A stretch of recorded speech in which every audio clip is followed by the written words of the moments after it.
بسم اللہ الرحمن الرحیم۔ اس سے پہلے ہم سقط ظاہر کے اعتبار سے خبر مردود کی قسمیں پڑھ آئے ہیں۔ اب ہم خبر مردود کی قسمیں پڑھیں گے۔ خبر مردود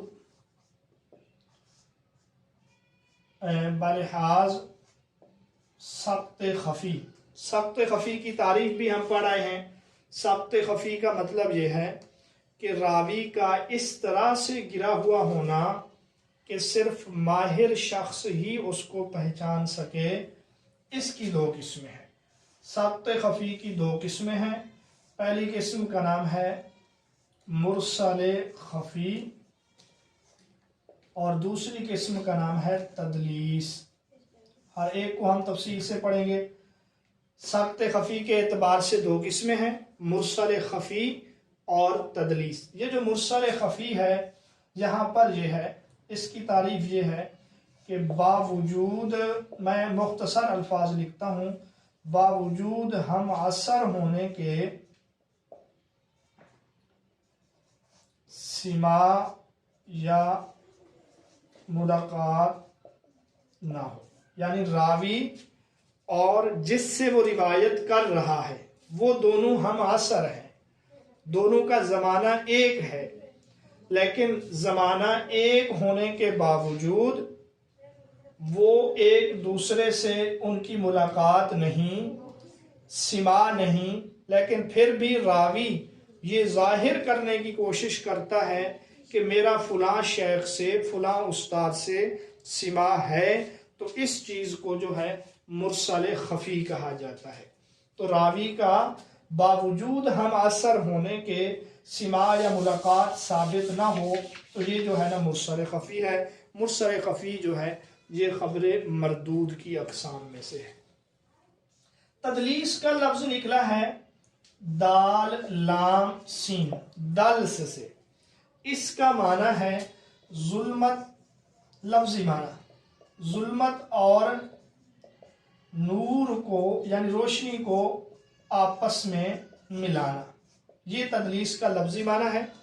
اور اسی طرح تدلیس کا لفظی معنی ہے خریدار سے سامان کا عیب چھپانا، خریدار سے سامان کا عیب چھپانا، یعنی کوئی شخص کوئی چیز بیچ رہا ہے، اس میں عیب ہے، وہ اس عیب کو ظاہر نہیں کرتا، اس عیب کو چھپاتا ہے، اس کا نام ہے تدلیس۔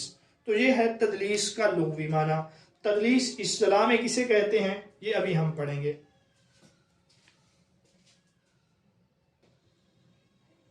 تدلیس کا اصطلاحی معنی یہ ہے سند میں عیب کو پوشیدہ اور مخفی رکھ کر، یعنی سند میں جو عیب ہے اس کو پوشیدہ رکھتا ہے، مخفی رکھتا ہے، اس کو چھپاتا ہے، اس کے ظاہر کو اچھا بنا کر، حسین بنا کر پیش کرنا، یہ تدلیس ہے۔ کیونکہ یہاں پر بھی وہ سامنے والے سے عیب کو چھپا رہا ہے، پوشیدہ اور مخفی رکھ رہا ہے، اس وجہ سے اس کو تدلیس کہتے ہیں۔ مرسل خفی ہم پڑھ آئے ہیں، اب آگے تدلیس کی قسمیں ہیں، ہم ان قسموں کو پڑھیں گے۔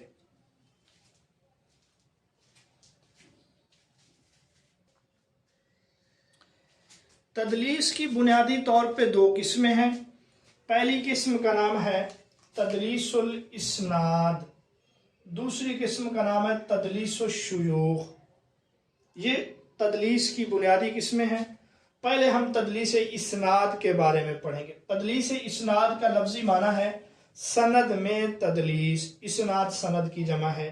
اس کی تعریف آپ سمجھیں۔ تدلیس اسناد کہتے ہیں راوی اپنے اس شیخ سے حدیث بیان کرے جس سے بعض احادیث سنی ہے، لیکن جس حدیث میں تدلیس کر رہا ہے وہ اس سے نہیں سنی، بلکہ یہ حدیث کسی اور استاد سے سنی ہے۔ اب آپ اس کو سمجھیں، یعنی راوی کا اپنے شیخ سے، استاد سے ملاقات بھی ثابت ہے، کیونکہ اگر ملاقات نہ ہو پھر تو یہ مرسل خفی ہے۔ ملاقات بھی ثابت ہے اور حدیثیں بھی سنی ہیں، لیکن جو وہ حدیث اپنے استاد کے حوالے سے بیان کر رہا ہے وہ حدیث اس نے نہیں سنی۔ مثلا راوی نے اپنے شیخ سے حدیث سنی ہے انما الاعمال بالنیات، یہ والی حدیث سنی ہے، لیکن وہ لوگوں کو یہ کہتا ہے، یہ باور کرانے کی کوشش کرتا ہے کہ میں نے انما الاعمال بالنیات والی حدیث بھی اسی شیخ سے سنی ہے، اور المسلم من سلم المسلمون یہ والی حدیث بھی اسی سے سنی ہے، تو یہ ہے تدلیس الاسناد۔ حالانکہ یہ حدیث اس شیخ کے واسطے سے اس کو نہیں پہنچی، وہ کسی اور شیخ کے واسطے سے اس کو پہنچی ہوتی ہے، لیکن راوی یہاں پہ یہ دھوکہ دینے کی کوشش کرتا ہے، تو یہ ہے تدلیس الاسناد۔ راوی اپنے شیخ سے حدیث بیان کرے جس سے بعض احادیث اس نے سنی ہیں، لیکن جو حدیث وہ لوگوں کو بیان کرنا چاہتا ہے وہ حدیث اس نے اس شیخ سے نہیں بلکہ کسی اور استاد سے سنی ہوتی ہے، تو یہ ہے تدلیس الاسناد۔ اس تدلیس الاسناد کی آگے قسمیں ہیں وہ ہم پڑھیں گے۔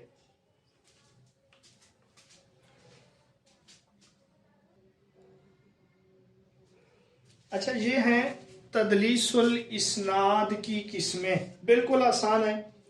پہلی قسم کا نام ہے تدلیس الاسقاط، اسقاط سقط سے ہے۔ اس کی تعریف یہ ہے، راوی مروی عنہ سے سما کا اشارہ دے مگر صراحت نہ کرے۔ راوی کا مطلب ہے شاگرد اور مروی کا مطلب ہے مروی عنہ کا استاد، یعنی شاگرد اشارہ تو دے کہ میں نے یہ حدیث سنی ہے لیکن صراحت نہ کرے، تو اس کو کہتے ہیں تدلیس الاسقاط۔ دوسری قسم جو ہے وہ ہے تدلیس التسویہ، اس کو ہم آخر میں پڑھیں گے۔ یہ سب سے خطرناک تدلیس ہے دونوں قسموں میں، تدلیس اسناد میں بھی، تدلیس الشیوخ میں بھی۔ تیسری قسم جو ہے اس کا نام ہے تدلیس القطع، اس کو تدلیس السکوت بھی کہتے ہیں، خاموشی۔ اس کا مطلب یہ ہے راوی سلسلہ روایت کے اتصال کو قطع کر دے، ختم کر دے، یعنی روایت کے سلسلے میں جو متصل ہونا ہے، جو اتصال ہے، راوی اس کو ختم کر دے، اس کا نام ہے تدلیس القطع یا تدلیس السکوت۔ تیسری قسم ہے تدلیس العطف، عطف کا معنی ہے جوڑنا۔ اب یہاں تدلیس کیسے ہے؟ یہاں پر یہ ہے کہ راوی اپنے شیخ کا ذکر تو کرے، یعنی شاگرد اپنے استاد کا نام صراحت کے ساتھ لیتا ہے، مگر اس کے ساتھ ایک اور کام بھی کرتا ہے، مگر اس کے ساتھ ایک اور شیخ کو شامل کر دے جس سے روایت نہ لی ہو، یعنی اپنے استاذ کے ساتھ ایک اور شیخ کو جوڑ دیتا ہے جس سے اس نے روایت نہیں لی، اس کو تدلیس العطف کہتے ہیں۔ عطف کا معنی جوڑنا، یہاں پر بھی اس نے حدیث لی ہے ایک شخص سے، لیکن اپنے استاد کے ساتھ ایک اور کو بھی شامل کر دیتا ہے، جوڑ دیتا ہے، اور یہ باور کراتا ہے کہ میں نے اس سے بھی حدیث لی ہے، تو اس کو کہیں گے تدلیس العطف۔ تو یہ تدلیس اسناد کی چار قسمیں ہیں، تدلیس اسقاط، تدلیس تسویہ جس کو ابھی ہم پڑھیں گے، تیسری قسم ہے تدلیس قطع، اور چوتھی قسم ہے تدلیس عطف۔ اب ہم جو ہے تدلیس تسویہ کے بارے میں پڑھیں گے۔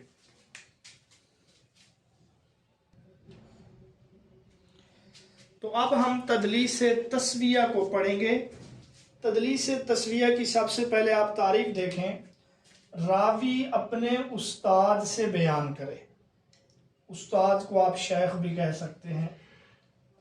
یہاں تک بات واضح کہ راوی اپنے استاد سے بیان کرتا ہے، مگر آگے دو ثقہ راویوں کے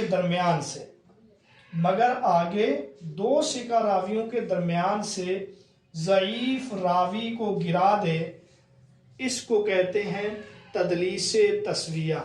آپ اس کو مثال سے سمجھیں، جیسے بقیہ بن ولید جو ہے یہ راوی ہے، یہ ایک روایت بیان کرتا ہے اپنے استاد سے جس کا نام ہے عبید اللہ بن عمر۔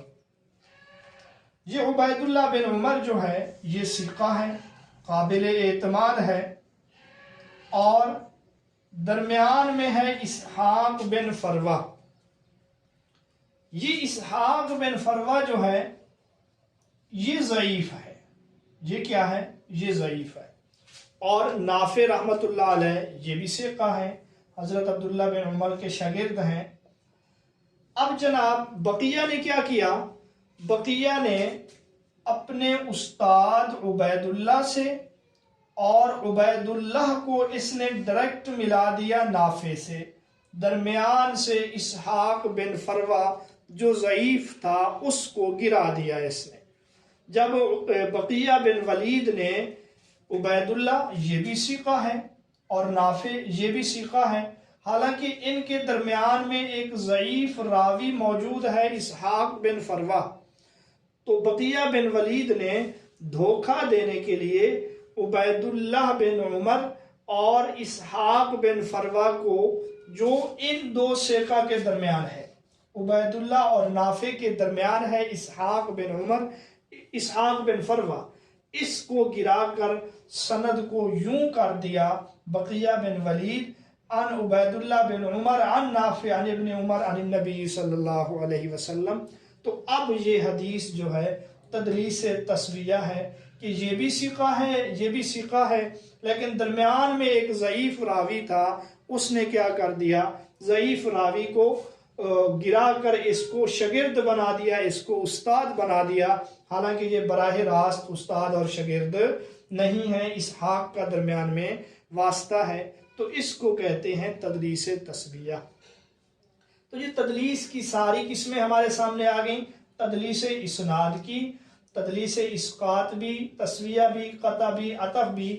ان میں سب سے جو خطرناک ہے وہ تدلیس تسویہ ہے، کیونکہ یہاں پر بہت زیادہ دھوکہ ہے. بظاہر یہی لگتا ہے کہ ثقہ لوگ ثقہ لوگوں سے لے رہے ہیں، حالانکہ درمیان میں ایک راوی ضعیف موجود ہے، اور ایسا کرنا جو ہے حرام ہے، اور اس قسم کی روایت جو ہوگی وہ مردود ہوگی، وہ قابل قبول نہیں ہوگی. اب اس کے بعد ہم آگے تدلیس کی جو دو قسمیں تھیں نا، تدلیس اسناد اور تدلیس شیوخ، ہم تدلیس شیوخ کے بارے میں پڑھیں گے.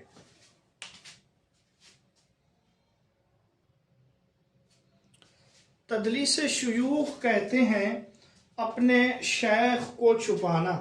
اب یہاں پہ کیا ہوتا ہے؟